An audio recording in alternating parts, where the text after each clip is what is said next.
지혜가 부족한 두 부부가 있었대요. 이 지혜가 부족한 착한데 아내가 남편한테 하지 말아야 될 질문을 했습니다. 여보, 만약에 어머니랑 우리 아들이랑 나랑 물에 빠지면 당신은 누굴 제일 먼저 구할 거예요? 그랬더니 착하지만 지혜가 부족한 남편이 어머니를 구해야지. 여자가 화가 좀 났지만 거기서 멈췄어야 되는데 끝까지 밀고 나갑니다. 그럼 그 다음에는 누굴 구할 건데? 그 다음에 우리 아들 구해야지. 여자가 뭐 농담인 줄 알지만 화가 났죠. 그럼 뭔데 나는? 난 그냥 죽어? 그냥 죽으란 거야? 이 남자가 그 말을 듣고 그냥 참았어야 되는데, 아니 여보, 마누라는 다시 얻을 수 있잖아. 이 여자가 농담인 줄 알았지만 이 얘기를 듣고 화병이 왔어요. 우울증이 찾아와서 도저히 이렇게는 안 되겠다. 정신과 의사를 찾아갔는데 이분도 좀 지혜가 부족했어요. 자초지종을 쭉 얘기하면서 내 남편이 글쎄 물에 빠졌는데 어쩌고 저쩌고 이렇게 했습니다. 그랬더니 그 얘기를 듣는 선생님이 그래요? 그럼 아주머니 수영부터 배워보시지 그래요. 우리는 그렇지 않은 줄 믿습니다. 제가 잠언에 관한 이야기라서 제가 원래 재밌는 얘기를 잘 못하는데 여러분도 한번 웃고 시작하셨으면 좋을 것 같아서 애써서 준비했는데 감사합니다. 이게 더 많이 웃으시네요. 여러분, 잠언은 궁정에서 유대인 엘리트 청년들을 가르치기 위해서 사실 모아진 말씀입니다. 신학생이 아니라 엘리트, 궁정에서 일할 청년들, 이 청년들이 지혜롭고 성공적인 생활을 할 수 있도록 교육하기 위해서 사실은 잠언이 기록된 것이라고 보면 될 수 있습니다. 일종의 자기계발서 아니면 인생의 지침서라고 얘기할 수 있는 게 이 잠언입니다. 그래서 이 잠언은 사실 청년들에게 필요한 말씀이지만 이 말씀의 중요성을 이제 깨닫는 때는 사실은 청년이라기보다는 조금 나이가 들고 인생을 사신 분들입니다. 그런 분들이 잠언을 보면 이거 맞는 말씀이야. 내가 이렇게 살았어야 되는데, 이거 우리 아들이 우리 딸이 이 말씀대로 살아야 되는데, 이제 그렇게 하니까 어떤 분들은 잠언을 하루에 5절씩 이렇게 써서 학교에 가게 하고 이 잠언을 가르치기 위해서 많이 애를 쓰는 그런 가정도 있는 것들을 보게 됩니다. 여러분, 잠언에는 생활과 성공의 지혜가, 어떻게 보면 유대인들을 유대인답게 했던 이 지혜가 많이 담겨 있는 본문이기도 합니다. 여러분, 이 잠언에 가장 많이 나오는 단어 가운데 하나가 미련함인데, 잠언에서 한글 성경으로 제가 미련함 딱 쳐보니까 76번이 나옵니다. 잠언에만. 그리고 나머지 잠언 밖의 성경 65권에는 24번만 나옵니다. 잠언에 76번 많이 나온다는 거죠. 여러분, 잠언의 핵심적인 주제가 바로 지혜입니다. 왜 이렇게 지혜를 강조하냐면, 잠언이 지혜를 강조하는 건 지혜를 띄우기 위해서가 아니라 미련함이 갖고 있는 이 파괴적인 경향을 막으려고 하다 보니까 그것들을 막는 지혜를 잠언 전체에서 많이 강조하게 되는 것입니다. 여러분, 오늘 읽으신 본문은 이 잠언의 근본적인 주제라고 얘기할 수 있는 이 미련함을 다루고 있는 본문입니다. 여러분, 본문을 한번 다시 보실까요? 미련한 자의 어리석은 것을 따라 대답하지 말라. 두렵건대 너도 그와 같을까 하노라. 미련한 자에게는 그의 어리석음을 따라 대답하라. 이 좀 묘하죠? 두렵건대 그가 스스로 지혜롭게 여길까 하노라. 여러분들 모두가 또 저를 포함해서 지혜로운 삶을 살 수 있기를 주님의 이름으로 축원합니다. 미련함에 대해서 말하면서 두 절 모두에 공통적으로 사용되는 단어가 몇 가지가 있는데, 그 중에 하나가 뭐냐면 두렵건대라는 것입니다. 두렵건대. 여러분, 잠언은 미련함에 대해서 두려움을 가지라고 명령합니다. 여러분들은 미련함에 대해서 두려움을 혹시 가지고 계십니까? 잠언이 보는 것은, 세상을 산다는 것은 미련함의 지뢰밭을 통과하는 것과 같다라는 것입니다. 미련함이 쫙 군데군데 경고판 없이 깔린 지뢰밭을 걸어가는 것과 같다라는 것입니다. 그런데 만약에 잘못해서 우리가 미련함을 밟으면 우리의 인생 가운데에서 큰 손해를 보거나 심한 경우는 내가 목숨처럼 아끼는 것을, 그리고 때로는 목숨을 잃을 수도 있다라고 경고하고 있습니다. 잠언이 말하는 지혜로워지는 첫 단계는 그러므로 미련함에 대한 두려움을 갖는 것입니다. 여러분, 참된 믿음은 세상을 두려워하지 않는 줄 믿습니다. 하지만 참된 믿음은 미련함에 대해서는 두려워하는 것입니다. 여러분, 참된 믿음은 사탄을 두려워하지는 않는 줄 믿습니다. 그러나 참된 믿음은 하나님은 두려워하는 것입니다. 여러분, 아담과 하와는 에덴 동산에서 미련함에 대해 들었습니다. 하지만 미련함에 대한 그것을 경고를 들었지만 그것을 듣고 에이 뭐 알았어요, 하나님 알았어요, 주의할게요, 두려움 같은 것들을 갖지 않았습니다. 선악과를 두려워하지 않았습니다. 하나님을 두려워하지 않았습니다. 여러분, 지혜의 시작은 두려워해야 할 것을 두려워하는 것이고 두려워해야 할 분을 두려워하는 것입니다. 지혜로운 삶은 미련한 삶에 대한 깊은 두려움을 가지면서 시작되는 것입니다. 만약에 미련함을 두려워하지 않으면 바로 그 사람이 미련함의 덫에 걸리게 될 첫 번째 사람이 되는 것입니다. 여러분, 오늘 본문에는 세상에 두 종류의 미련함이 있다라고 이야기하고 있습니다. 미련한 것은 같지만 미련함을 대처하는 방법은 이 종류에 따라서 달라집니다. 첫 번째 4절에 보는 것처럼 미련한 자의 어리석은 것을 따라 대답하지 말라, 구분되라는 거죠. 두렵건대 너도 그와 같을까 하노라. 피해야 될 미련함이 있다라는 것입니다. 여러분, 세상에는 함께하면 안 되는 피해야 될 미련함이 있습니다. 도망쳐야 되고 돌아가야 될 미련함이 있는 것입니다. 여러분, 저와 여러분들이 사실 두려워하는 것이 아예 없는 사람은 아닙니다. 여러분들은 어떤 것들을 두려워하십니까?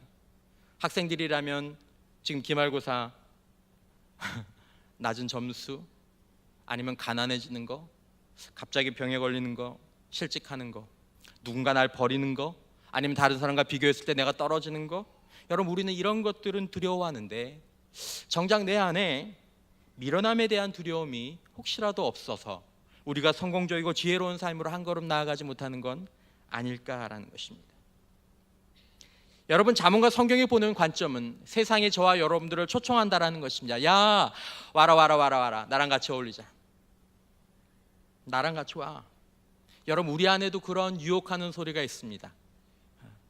아이 괜찮아, 이렇게 살아도 괜찮아, 아이 다 그런 거지 뭐, 아이 별일 아니야, 중요한 거 아니야, 나 중요하지 뭐. 여러분, 피해야 될 미련함에 대해서 저와 여러분들이 알아야 될 것은 우리가 피해야 될 미련함이 우리가 이렇게 겉으로 보기에는 전혀 미련해 보이거나 이상해 보이지 않는다라는 것입니다. 미련하다는 딱지가 붙어 있습니다, 영적으로는. 근데 보기에는 이게 매력적이고 편안하고 그리고 자연스러워 보인다라는 것입니다. 여러분, 잠언이 말하는, 성경이 말하는 미련함에 대해서 얘기해 주는 속성은 미련함은 매혹적일 것이다라는 것입니다. 우리가 피해야 될 미련함은 선악과를 많이 닮았습니다. 미련함은 지혜로워 보이고 죄는 선해 보입니다. 미련함에는 안락함과 편안함이 있습니다. 그래서 아마 사람들이 그것들을 미련하게, 아니면 피해야 될 것으로, 아니면 도망쳐야 될 것으로 보지 않는지 모르겠습니다. 여러분, 미국과 캐나다에 가면 거기에 축산업이 많이 발전해 있습니다. 우리도 축산을 하지만 거기는 거의 정말 대기업이죠. 근데 이 축산 과정에서 가장 중요한 단계가 도축이라고 합니다. 도축. 만약에 도축을 할 때 소가 스트레스를 받으면 나 죽기 싫어, 끌고 가지 마, 막 이렇게 이 긴장하고 스트레스를 받으면 육질이 나빠진다고 합니다.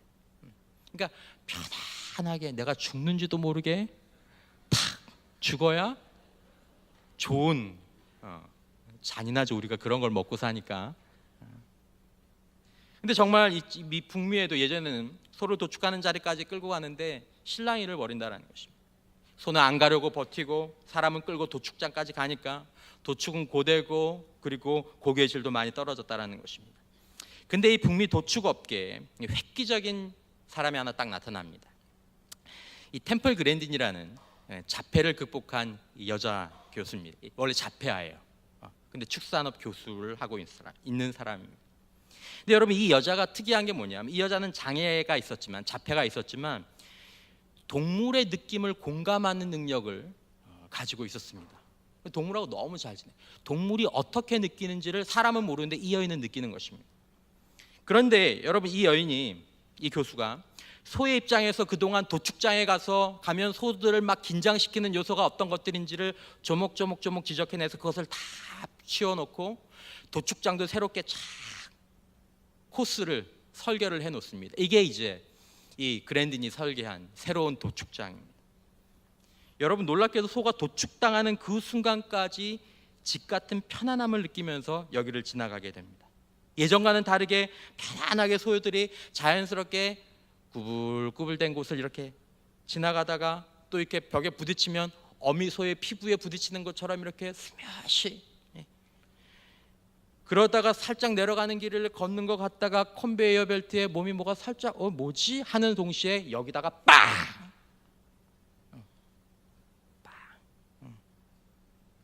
웃으면서 내려간 소가 순식간에 고기 덩어리로 대롱대롱 육질이 좋아졌어요.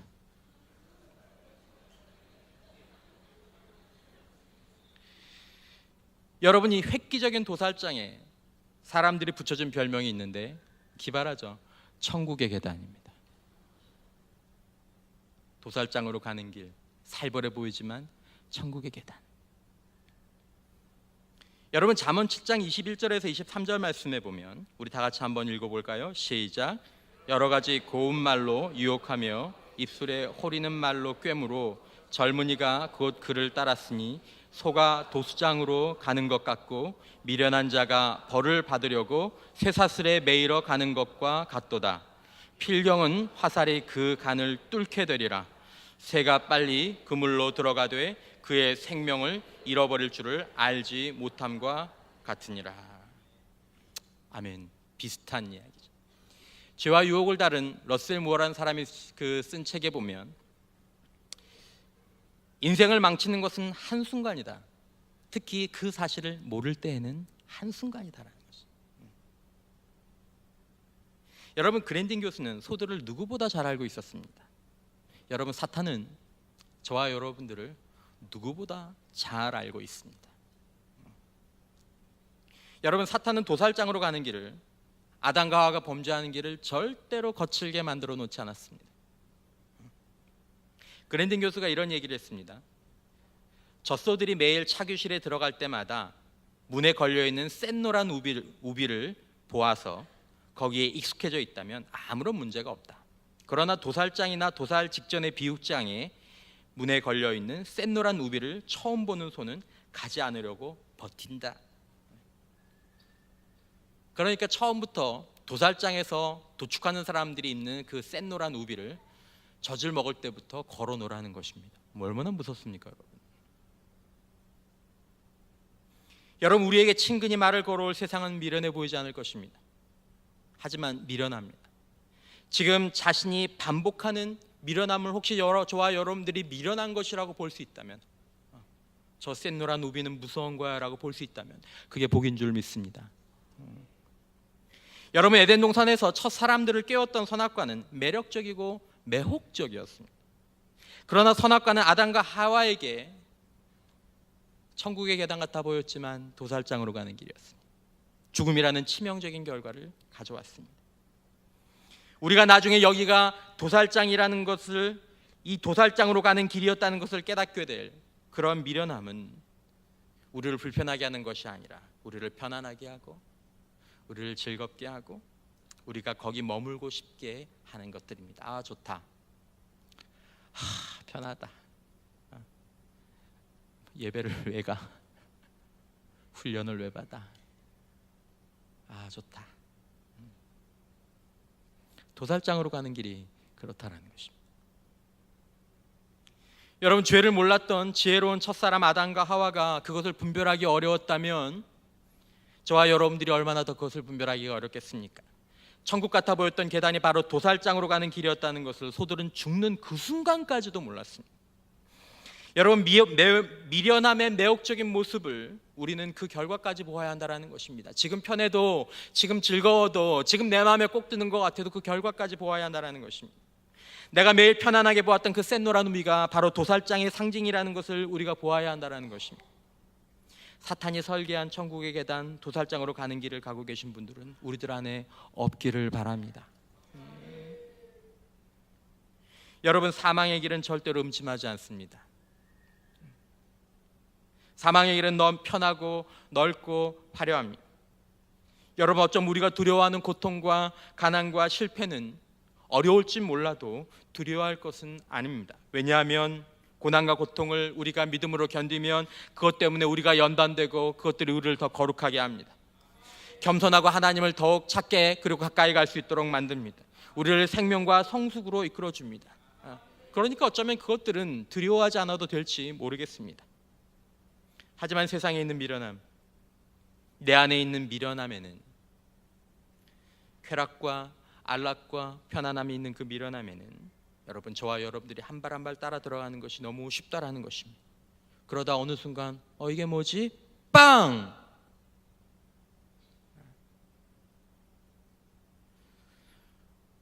여러분, 잠언 기자는 이것을 두려워하라고 얘기합니다. 청년들아, 너희 두려움 없는 세대들아, 너희 두려워할 줄 모르는 사람들아, 두려워해라. 두려워할 줄 알아야 한다. 그래야 지혜롭게 살 수 있다.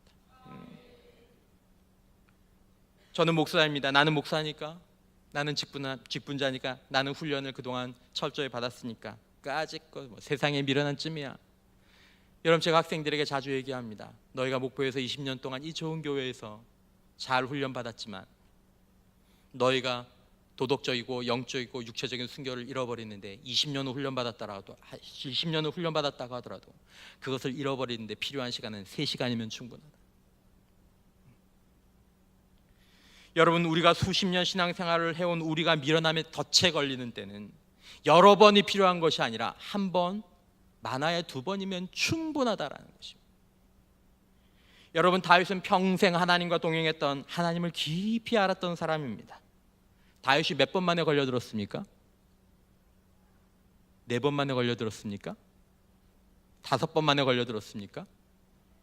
한 번이요. 딱 한 번. 제대로 걸려들었습니다. 다윗은 스스로 두려워하거나 피하지 않았습니다. 그러다가 단 한 번에 넘어졌습니다. 여러분, 세상의 미련함이 환한 미소로 우리를 초대할 때, 우리 안에서 미련함이 올라올 때 저와 여러분들이 두려워할 수 있었으면 좋겠습니다. 뭐라고 얘기합니까? 대답하지 말라, 상종하지 말라, 너도 그와 같을까 하노라. 하나님, 제가 같이 한번 해보고요. 대답하지 말라, 그와 같을까 하노라. 도망쳐야 한다는 것입니다. 피해야 한다는 것입니다. 거절해야 한다는 것입니다. 구별되어야 한다는 것입니다. 기도해야 한다는 것입니다. 하나님이 미련함을 피할 수 있게 주님 도와주시옵소서. 하나님. 마태복음 7장 13절에서 14절까지 말씀, 좁은 문으로 들어가라. 멸망으로 인도하는 문은 크고 그 길이 넓어 그리로 들어가는 자가 많고, 생명으로 인도하는 문은 좁고 길이 협착하여 찾는 자가 적음이라. 고린도전서 9장 27절에서 사도 바울은 이렇게 얘기합니다. 내가 내 몸을 쳐 복종하게 함은 내가 남에게 전파한 후에 자신이 도리어 버림을 당할까 두려워함이로다. 뭐함이로다? 뭐함이로다? 두려워한다고요. 여러분, 사도 바울이 두려워했다라는 거예요. 내가 아무리 잘 살아도 한 번에 끝날 수 있어. 두려워하네. 하나님께서 우리에게 오늘 이전에 그런 두려움들을 허락하시기를 주님의 이름으로 축원합니다. 여러분, 기독교는 금욕주의, 고행주의는 아닙니다. 그러나 기독교에는 훈련이 필요합니다. 안락한 미련함을 거절하지 않고는 우리는 믿음의 여정을 성공적으로 완주할 수 없는 것입니다. 여러분, 우리가 하나님께서 금하신 즐거움, 하나님께서 금하신 편안함을 두려운 마음으로 피하지 않는다면 우리가 미련함의 덫에 걸리게 될 것이다라는 것입니다. 그것이 작아 보이고 머물고 싶고 그래 보여도 미련함을 분별하고 거절해야 한다는 것입니다. 일어나서 떠나야 한다는 것입니다. 그래야 미련함의 재앙을 피할 수 있다는 것입니다. 잠언 17장 12절 말씀 우리 다 같이 한번 읽어보겠습니다. 시작. 차라리 새끼 빼앗긴 암콤을 만날지언정 미련한 자를 만나지 말 것이니라. 아멘. 미련한 일을 행하는 자들이 저와 여러분들이 보기에는 새끼 빼앗긴 암콤처럼 보이지 않을 것입니다. 얼마나 무섭습니까? 생각해 보십시오. 새끼를 빼앗긴 암콤이 내 앞에 있다. 도망가지 않겠습니까? 여러분, 내 안에서 일어나는 미련함이 그렇게 무서워 보이지는 않을 것입니다. 그러나 좋아 보이고 편해 보여도 두려움을 품고 도망쳐야, 피해가야 미련함을 피할 수 있다는 것입니다. 피해야 될 미련함은 피하는 것 외에는 답이 없다라는 것입니다. 여러분, 오늘 본문에는 또 한 가지 미련함을 언급하는데 그것은 피하지 말고 다가가야 되는 미련함입니다. 5절 말씀에 보면 미련한 자에게는 그의 어리석음을 따라 이제는 대답하라. 두렵건대 그가 스스로 지혜롭게 여길까 하노라. 여러분, 피해야 될 미련함에 대해서는 사실 세상에서 어느 정도 세상도 알고 있습니다. 게으름, 음란, 방탕, 부정직한 거, 그냥 생각 없이 내뱉는 말들, 인간관계를 헤아리지 못하는 것들. 여러분, 이런 미련함을 계속 반복하면서 인생의 소중한 기회를 낭비하는 이런 모습들은 세상도 손가락질하면서 조롱하는 경우가 있습니다. 여러분, 잠언은 이런 미련함이 얼마나 무가치하고 얼마나 헛되고 어리석은 것인지 아주 가혹하게 비난하고 조롱합니다. 오늘 4절에서 5절 말씀은 1절에서 12절 미련함에 대해서 다룬 본문의 사이에 들어가 있습니다. 1절에서 12절까지 읽다 보면 한 절 빼놓고 다 미련한 계속 나옵니다.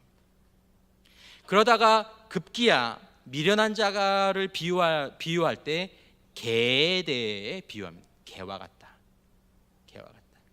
근데 이 개와 같다는 것도 보통 개가 아니라 11절 말씀에 보면 개가 그 토한 것을 도로 먹는 것 같이 미련한 자는 그 미련한 것을 거듭 행하느니라. 저녁 드셨어요? 토했어요. 다시 먹어.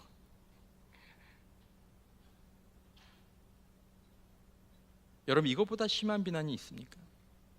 그만큼 잠언은 미련함을 두려움 없이 반복하는 것에 대해서 거울을 비춰주면서, 야, 역겹지 않냐?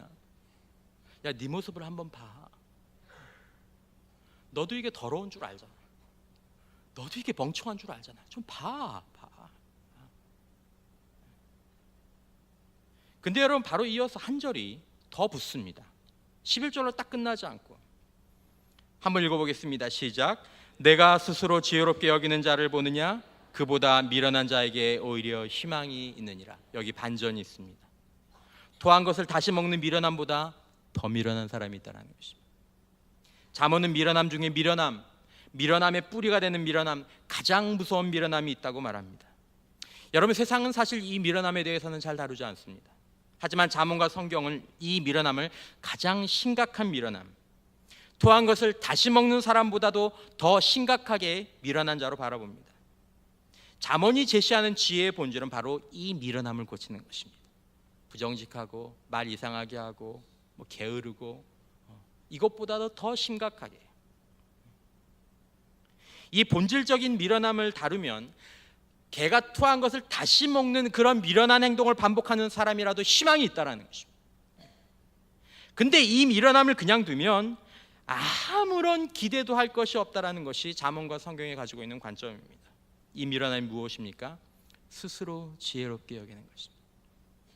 아, 똑똑해. 아우, 잘났어. 내 말이 맞다니까?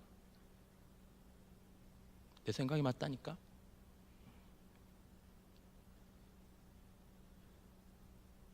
여러분, 스스로 지혜롭게 여기는 것을 미련함으로 분류하는 것은 참 어렵습니다. 왜냐하면 정신질환자가 아닌 이상 대부분 스스로 지혜롭게 여길 수 있는 사람은 뭔가가 있는 사람입니다. 그렇지 않습니까? 얼굴이 잘생겼거나 저는 예외지만, 키가 크거나 저는 예외지만, 돈이 많거나 저는 예외지만, 좋은 학교를 나왔거나 저는 예외지만, 세상적인 성취를 이룬 사람, 뭐라도 하나 내세울 게 있는 사람이 그럴 가능성이 있는 사람입니다. 여러분, 우리는 보통 이런 미련함과 탁월함을 같은 가치로 분류하지 않습니다. 다르게 분류합니다. 하지만 성경은 탁월하더라도 스스로 지혜롭게 여기는 자는 그 어떤 열등한 사람보다 미련한 자라고 평가하고 있습니다. 사람이 스스로 지혜롭게 여기는 그 순간부터 그 인생이 스스로의 인생을 찍는 미련한 짓이 시작된다고 경고하고 있다는 것입니다. 여러분, 잠언이 말하는 미련함의 극치에 있는 사람들 가운데 상당수가 똑똑하고 지식이 많은 사람들일 수 있습니다. 많이 배우고 잘생기고 아름답고 좋은 학교를 나왔을 수도 있습니다. 좋은 직장에 다녔을 수도 있습니다. 자녀들이 아주 잘 됐을 수도 있습니다. 큰 성취를 이루었을 수도 있습니다. 뭐라도 하나 있어야 스스로 지혜롭게 여길 수 있기 때문에 이런 자신을 바라보면서 가끔 그것으로 자신이 뿌듯해하는 모습들을 바라보면서 이런 미련한 것, 이런 미련한 것, 이렇게 하는 게 쉽지 않다라는 것입니다. 저라도 쉽지 않겠습니다. 하지만 유대 궁정의 오랜 경험과 국경을 초월한 역사를 검토하여 내린 결론은 스스로 지혜롭게 여기는 것이 최악의 미련함의 시작이다라는 것입니다. 여러분, 신자의 자유와 건강한 독립성은 확보되어야 합니다. 그러나 그것이 교만과 자기도취와 궁극적으로 자신을 섬기는 쪽으로 흐르고 있다면, 자신을 하나님의 자리 위에 놓는 방향으로 흐르게 된다면 이것이 세상에서 가장 위험한 최악의 미련함이 시작되는 자리다라는 것입니다. 모든 미련한 행동들과 그로 인한 재앙이 시작되는 미련함이 어디냐? 스스로 지혜롭게 여기는, 거기서 시작된다라는 것입니다. 잠언 1장 7절, 잠언에서 가장 중요하고 여러분들이 잘 아시는 말씀, 여호와를 경유하는 것이 지식의 근본이오늘 미련한 자는 지혜와 훈계를 멸시하느니라. 스스로 지혜롭게 여기는 것이 무엇과 연결이 되어 있습니까? 잠언 3장 7절 말씀, 스스로 지혜롭게 여기지 말지어다 여호와를 경유하며 악을 떠날지어다. 스스로 지혜롭게 여기면 여호와를 경외하는 것이 낮아진다라는 것입니다. 최고의 미련함이 스스로 지혜롭게 여기는 것, 자신을 경유하는 것이라면 최고의 지혜는 여호와를 의지하고 하나님을 경외하는 것입니다. 우리가 가장 두려워해야 하는 것은 우리가 스스로 지혜롭게 여기는 자로 변질되는 것입니다. 이유가 있겠죠. 여러분, 그것이 어떤 이유든, 남편이든 아내든 나든 돈이든 물질이든 명예든 외모든 그 어떤 것이든, 여러분, 저와 여러분들이 스스로 지혜롭게 여기는 자로 변질되면 우리들의 삶 가운데서 성령의 열매와 정반대되는 미련한 열매들이 하나씩 둘씩 맺혀져 간다는 것입니다. 베니스의 속담에 보면 바다는 계속 들어갈수록 깊어진다라는 말이 있다가, 연륜과 신앙이 바르게 깊어질 때 신앙의 참 선배들은 자기 부인의 길로 가는 줄 믿습니다. 그 사람이 짓는 죄와 미련함은 이전보다 덜해졌는데 이 사람들은 그것을 심각하게 느끼는 마음이 이전보다 더 커집니다. 디모데전서 1장 15절에서 사도 바울이 그의 노년에 이렇게 말합니다. 믿보다 모든 사람이 받을 만한 이 말이여, 그리스도 예수께서 죄인을 구원하시려고 세상에 임하셨다 하였도다. 죄인 중에 내가 누구니라? 괴순이라. 주님, 제가 어리석은 자입니다. 제가 가장 부족한 자입니다. 주님, 스스로 지혜롭게 여기지 않는 것 자체가 궁극적인 목적이 아닙니다. 자신을 경유하는 것들을 내려놓지 않으면 하나님을 경유할 수 없기 때문에 자신을 내려놓는 것입니다. 그리고 하나님을 경유하지 않으면 하나님의 말씀을 온전히 순종할 수 없는 것을 알기 때문에 내 의지와 내 취향대로 골라서 순종하기 때문에, 여러분, 선택적인 순종은 불순종입니다. 아담과 하와는 완전히 불순종한 게 아니라 선택적으로 순종했습니다. 그게 불순종입니다. 다윗도 인생에 선택적으로 순종했습니다. 그게 불순종입니다. 하나님을 온전히 경외하는 마음을 잃어버리면 선택적인 순종, 불순종이 나타나게 됩니다. 그리고 삶은 그 대가를 치르게 되는 것입니다. 우리는 피상적인 미련함에서는 도망쳐야 되지만 본질적인 미련함에 대해서는 적극적으로 다루어야 될 줄 믿습니다. 우리가 어떤 우월함, 탁월함을 가지고 있다고 하더라도 그것으로 자신을 섬기며 주장하려는 마음이 생긴다면 내려놓는 은혜가, 지혜가 우리들에게 있기를 축원합니다. 그리고 더욱 내 삶의 모든 영역과 모든 순간들 가운데 판단과 선택의 주권을 계속 하나님께 드려야 합니다. 우리 주님처럼 탁월해지고 높아지고 부유해지더라도 우리 안에 더욱 겸손함에 대한 갈망이 커지고 가끔 내 안에 교만에 대한 모습들이 일어날 때마다 누리지 않고 회개하는 마음 아픈 회개가 우리들한테 드려지는 이 저녁이 있을 수 있기를 축복합니다. 여러분, 우리 안에는 끊임없이 이 무서운 미련함이 자랍니다. 어제 처리했는데 오늘 잘하고, 지난 주일에 처리했는데 수요일 날 잘하고, 우린 이것을 기억하고 끊임없이 처리해야 한다는 것입니다. 여러분, 우리는 다른 세상의 미련함, 내 안의 미련함과는 구분되어야 합니다. 그러나 세상 사람들에게는 진정한 미련함이 있을 때 그것에 대해서 가르쳐 주어야 합니다. 하나님을 경외하는 것을 보여주고 주님의 인격을 보여줘야 될 줄 믿습니다. 여러분, 우리 안에 미련한 세상, 우리 주변에 미련한 세상, 내 안에 미련함을 보아야 합니다. 떠나야 될 미련함, 잘라내야 될 미련함을 보아야 합니다. 여러분, 많은 사람들이 떠나야 될 미련함에는 다가가고 가서 처리해야 될 미련함에 대해서는 그것을 품고 살기도 합니다. 여러분, 이제 우리 남은 인생 가운데 토한 것을 다시 먹는 개처럼 어리석은 것을 반복하는 일이 더 이상 없기를 주님의 이름으로 축원합니다. 무엇이 되었든 우리가 스스로 지혜롭게 생각하는 그런 마음들이 깨달아진다면 즉시로 내려놓고 자신을 부인하는 삶을 살 수 있기를 축복합니다. 예수님께서 뭐라고 말씀하셨습니까? 마태복음 16장 24절, 이에 예수께서 제자들에게 이르시되 누구든지 나를 따라오려거든 자기를 무엇하고 스스로 지혜롭게 여기지 말고 부인하고 자기 십자가를 지고 나를 따를 것이니라. 자기를 부인하며 우리 안에 계신 삼위일체 하나님을 경유하는 마음이 충만하고 비로소 그 마음을 가지고 하나님의 말씀은 무엇이든지 언제든지 순종하는 지혜로운 삶을 살 수 있게 되는 것입니다. 여러분, 우리 안에 부족한 것은 하나님의 말씀에 대한 지식이 지혜의 내용이 아니라고 생각합니다. 저에게도 우리에게도 부족한 것은 삼위일체 하나님을 진정으로 경외하고 사랑하고 미련함에 대해서 두려워하고 하나님을 두려워하는 마음이 아닌가 생각합니다. 다시 한번 저와 여러분들의 마음에서 미련함의 뿌리를 뽑아주시고 거룩한 경외함과 사랑으로 채워주시기를 기도합니다. 그 마음으로 하나님의 말씀을 저와 여러분들 모두가 지혜롭게 순종할 수 있기를 축원합니다. 저와 여러분, 우리 모두를 미련함에서 건져주시고 참된 지혜로 충만하게 하시는 은혜가 함께 하시기를 주님의 이름으로 축원합니다.